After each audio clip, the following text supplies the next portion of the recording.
Hi guys! Welcome back! Halip po kayo, samahan po niyo ko ulit mag-flex itong napapanood niyo dito sa aking video. Kapag makulay, parang makulay ang buhay. Diba?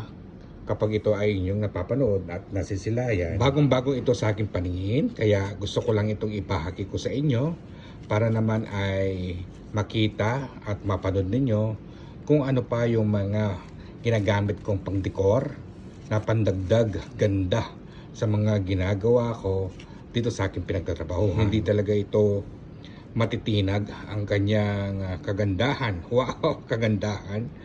O, di ba? Kapag ito ay inyong nasilayan, kuha tayo ng isa para ma-flex natin. O kaya dalawa. Itong yellow at ng orange. Maganda rin naman yung kanyang yung base niya, oh. Native na native ang base niya. Parang galing lang ito sa atin, Pero ito ay nanggagaling sa ibang bansa, guys, ha.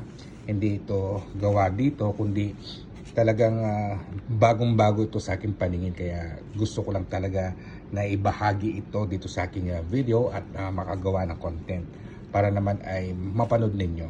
Kung ang yung pagmasdan, guys, tingnan niyo yung pagkagawa niya, ay quality.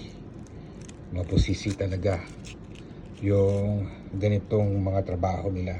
Kahit ganito pa man, ay medyo may kamahalan din ito, At ito, guys, ay kinakain to, mga candies at mga chocolate ang nasa loob nito, ha.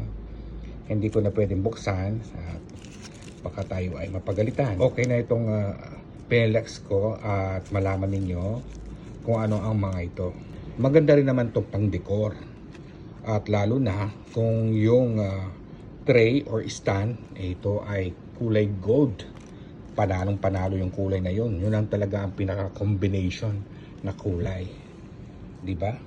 At ito, guys, ay malaking tulong ito sa akin. Lalo na kapag tayo ay designer at medyo naboboring na tayo sa mga ginagawa nating pang-decor.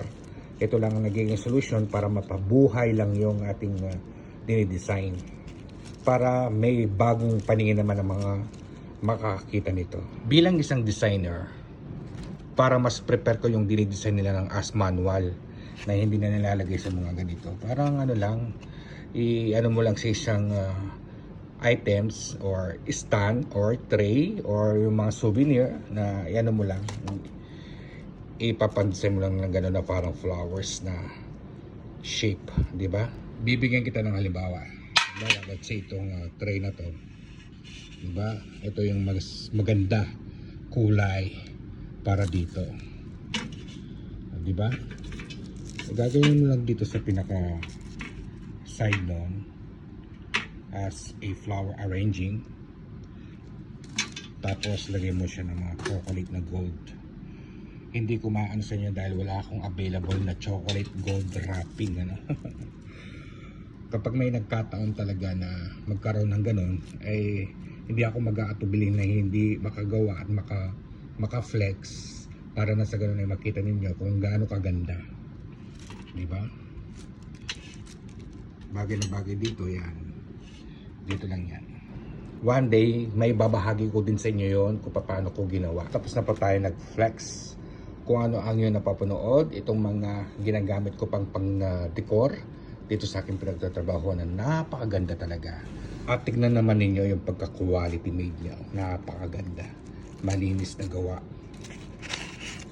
Handmade dito, Hindi ko talaga palalampasin ang pagkakataon na hindi ko ito ma-flex.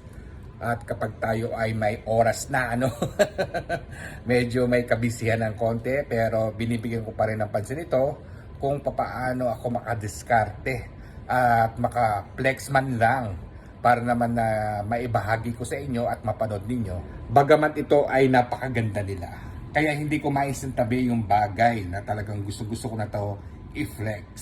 Kahit hindi ko ito mga gawa at bagong-bago ito sa aking paningin, syempre, vlogger tayo. Hindi natin yung palalampasin yung mga pagkakataon na may nakikita tayong bagay na maganda para na sa ganon yung ating mga viewers ay mapanood nila at ma-appreciate nila kung ano yung ginagawa. Gumagawa pa rin tayo ng paraan kung paano tayo makagawa ng isang content na para may mapanood yung mga taga-panood natin, At isa nga to, itong pagbahagi ko ng ganitong mga gawa. Katulad nitong akin na i-flex, bihira mo lang talaga ito nakikita kung saan-saan kundi dito lang.